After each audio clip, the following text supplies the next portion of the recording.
President-elect Trump says he will use the military to conduct the largest mass deportation of undocumented immigrants in our nation's history. So what would that look like in North Carolina? And that is a question that WRAL will continue to cover, of course. WRAL investigates Sarah Kruger looks into how many people in our state could be impacted. The mass deportation is something President-elect Trump says he will start on immediately when he takes office. At community organizations like El Centro Hispano here in Durham, they are already preparing. About 11 million undocumented immigrants are living in the U.S., according to the latest numbers from the Office of Homeland Security Statistics. Their data shows California and Texas with the biggest populations, North Carolina in the top 10 with 360,000.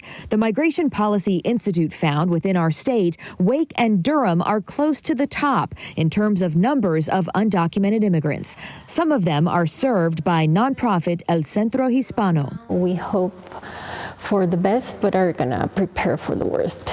Amelia Ismael, Development and Strategic Partnerships Director, says in anticipation of Trump's policies, they're hosting Know Your Rights workshops starting next week. There's a lot of questions. There's also a lot of uncertainty.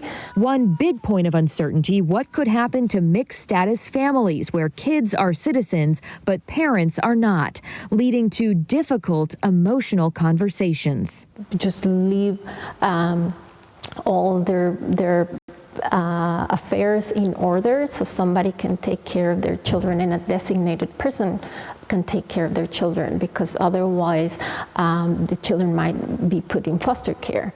It is very, very hard. It is very devastating to have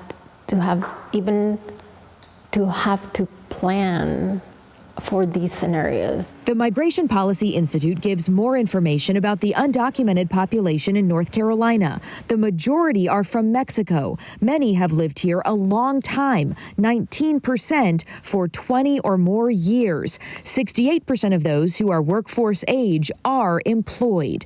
If mass deportation happens, Ismael stresses the economic impact will be notable. Contrary to the belief that undocumented people don't pay taxes, they pay taxes. They pay taxes every time they purchase something. They are consumers. WRAL will continue to report on Trump's plan and the many ways it would impact North Carolina.